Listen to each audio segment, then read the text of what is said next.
has happened to America. We used to be able to exercise our right to free speech without fear, but not anymore. Today I lost my job because of something I shared on social media. I thought I could talk about the things I care about, my passions, my convictions, without consequences. I was wrong. Turns out somebody was trolling the popular sites, looking for posts they didn't like, then contacting employers to get people fired. I guess I was putting too much faith in things like the Constitution and our rights to free speech, but that wasn't the case. And even though, just the day before I was in a meeting where they were just absolutely singing my praises about the great job I'd been doing, I was let go for one thing I said on my personal Facebook page. After I was shown the door, I got a message from the guy that set me up. He was gloating. I don't know him, never heard of him, wouldn't recognize it, wouldn't know him on the street, and he doesn't know me. I was just a classic target for him. So that's why I started this channel. It's anonymous, it's hidden behind a cartoon character, a voice filter, mask. Because clearly I had good reason to be afraid. And what I said wasn't even all that controversial, but it was enough to cost me my job. So now this is my outlet. This is where I rant. This is where I say what needs to be said, even if it's benign. And if you've been following along, you'll notice there's a new face to the channel. Well, when I first started out, I was the Angry Frog. I didn't realize, though, that there was already a frog floating around out there, Pepe the Frog, who's lately been tied to the alt-right movements, and that was never me.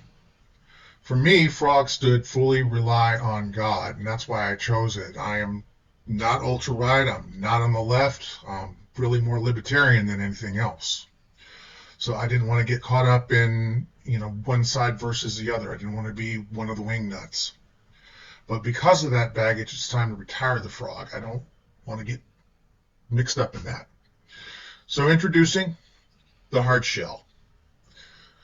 Chose that because, well, I'm a July baby, a Cancer, so the crab fits. I'm tough on the outside, real underneath, and, well, hopefully there aren't any crazies out there using the crab as their mascot. I don't want to be rebranding every few months like I'm P. Diddy or something. So here we go. Insightful, ranting, angry. The hard shell starts now. Now, you may be wondering what got me fired so unceremoniously. It had to do with Charlie Kirk. If you've missed the headlines, Charlie Kirk, a MAGA-aligned voice, was assassinated while speaking at a Utah college. His shooting flipped the script. Usually it's the liberals that are getting all upset, wanting to get the guns taken care of because of a shooting that happened, and mourning the kids that got killed in school or the people that got killed at a church. But now, because of Charlie Kirk, finally it's the MAGA types that are all in mourning, that are all upset, that are blaming the left for this. Like, the left likes to run around with guns all the time, but that's another thing for another rant, I guess. First off, let me be crystal clear. I do not support violence, period. I was mortified by 9/11. I was mortified by January 6th. I'm mortified every time I see another one of these shootings, a school, a church, a political figure. It doesn't matter who the target is. I find it sickening. This is not the answer to anything. And it feels like these stories are happening more and more and more. A lot of that, in my opinion, comes from the hateful tone unleashed during the Trump years. He's giving unstable people permission to solve problems with bullets instead of words. Used to be we were encouraged to sit down with the people we didn't agree with and actually have a conversation, but now people just want to yell at each other, and if they don't like what's being yelled by the other side, they grab a gun. Now, in the case of Charlie Kirk, though, I can't help but to think maybe there's some karma here, because he's pushed plenty of hateful ideas. He's said stuff that's racist. He said stuff that's misogynistic. But one of the worst he said was that we should be willing to accept a shooting every now and then to protect gun rights. That's not just twisted logic. That's dangerous. And now, well, sorry, Charlie. Those words came back to haunt you. Again, I am not all for violence. I'm just saying that if anybody kind of called for it, he did. Well, moments like this, they always spark debate about the First and Second Amendments. That's the ones we go to. And I happen to support both, but let's be honest, we take them too far.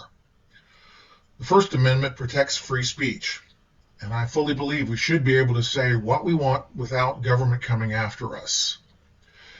I mean, I got fired because of exercising my right to free speech, and so, I'm a little hurt by that. But that doesn't mean you can't escape accountability. If your words spark violence, like on January 6th when the president's words sparked a mob to attack the Capitol building, you shouldn't be able to hide behind the First Amendment and say, it was my right to free speech. Sure. Government shouldn't be able to, nobody should be able to come after Donald Trump for just what he said. But he should have been accountable for what the crowds did at the Capitol building once they were running on his words. I mean, I go back to Charlie Manson. He never killed anyone personally, but he went to prison for the murders that he provoked with his words. He talked his followers into doing it for him. And that is how it should work. It's the same principle as yelling fire in a crowded theater and getting people trampled. Words do matter. They carry power. That's actually biblical, that our words carry power. But anyway, the Second Amendment, I also support the right to own guns. I, at one time, was a gun owner. But I don't believe that everyone needs those military-style assault rifles. Yes, I mean, technically, an AR-15 is a semi-automatic, just like a hunting rifle is. And that makes it no more dangerous. I have seen some on the left, that have been they're talking about how dangerous the AR-15s are, how much more powerful they are than a 9mm pistol. Well, of course they are. They're a long rifle. That's kind of obvious. But they're no more powerful than, like I said, just a basic hunting rifle. But let's be real. It does look like a weapon of war. It's got kind of a badass factor to it. And that image is exactly what appeals to unstable people looking for infamy. A lot of these guys that you see that do these crazy shootings, they go back after the fact and you start seeing on the news pictures of the shooter standing there with their AR-15 looking all tough and Rambo-like. It's the image. And that badass factor makes it more dangerous. And let's be realistic. For regular folks, there's nothing it does that a standard hunting rifle can't. I mean, if you're wanting to protect your home, if you're wanting to protect yourselves from the coming onslaught of the government forces at some point, then, get yourself just a Remington or a Winchester that you go deer hunting with, and it can do the same job. You don't need something that looks military to be able to do that. The government, you can protect yourself from the government either way, which, that brings me right back to Donald Trump. I mean, in my view, this is the most divisive president in U.S. history, and I think that that's where a lot of this mess has been coming from. Some people toss around that he's the Antichrist, but if you actually read Scripture, the Antichrist comes as a uniter. That's not Trump. He's never united anything. He thrives on division.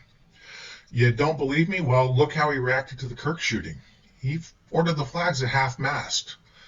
That's an honor that's usually reserved for heads of state, fallen soldiers, or national tragedies, which I would consider, Charlie Kirk to be a national tragedy if we were treating all the other political shootings that have happened the same way.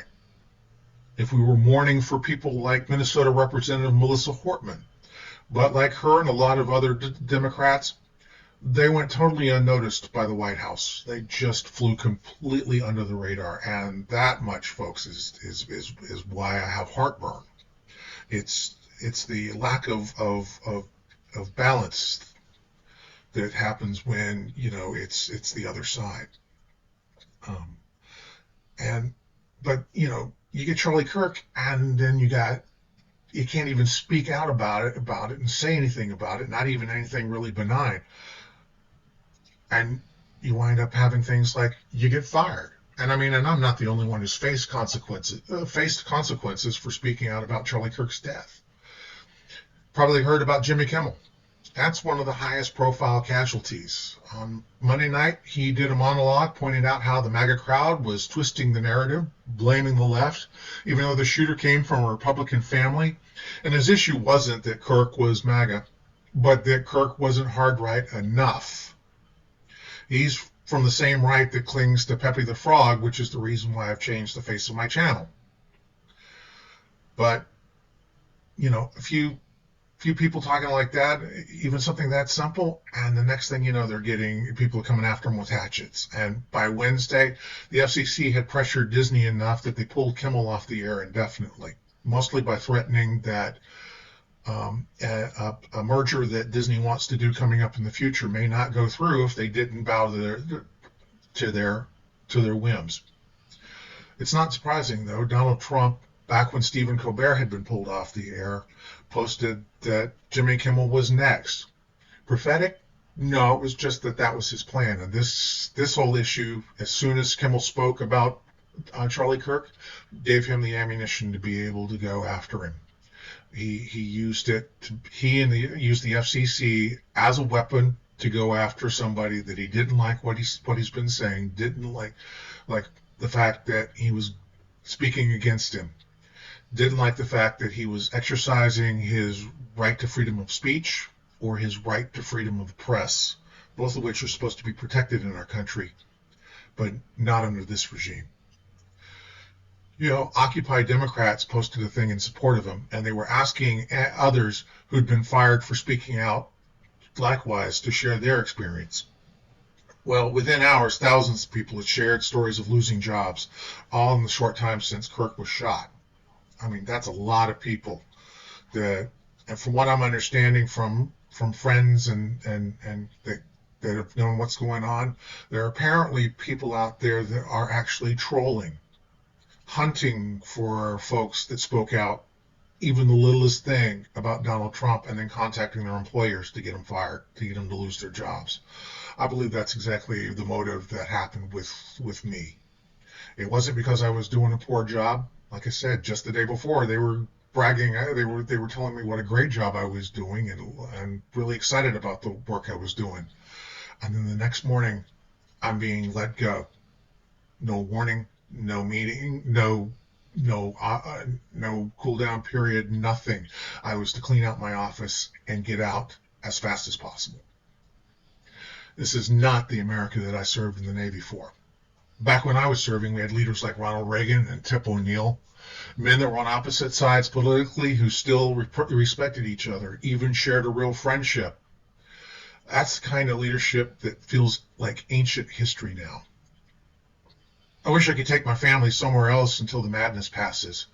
We've been talking about going to someplace even close as Canada, or going over to the UK or to Ireland or somewhere like that, just to get away from all of this mess.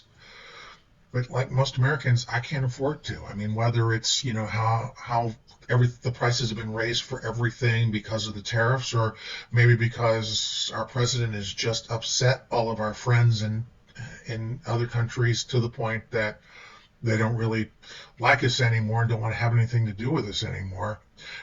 We can't just pack up and leave. We're stuck here. Trump's America does not allow for the freedom to be able to leave with our feet, to be able to vote with our feet and go. It's too expensive, too uncertain. So we're stuck here. We're writing it out. We're praying we eventually get leaders who want to heal instead of divide. I mean, Republican, Democrat, I don't care which side of the fence they're on. I just want somebody who's going to pull this country back together and not be like the guy that we've got in office right now. I'm a little worried that America's changed permanently and that we're not going to see that, not until serious damage is done that we can't come back from. That's what I'm worried about. I'm the Hard Shell. Thank you for listening.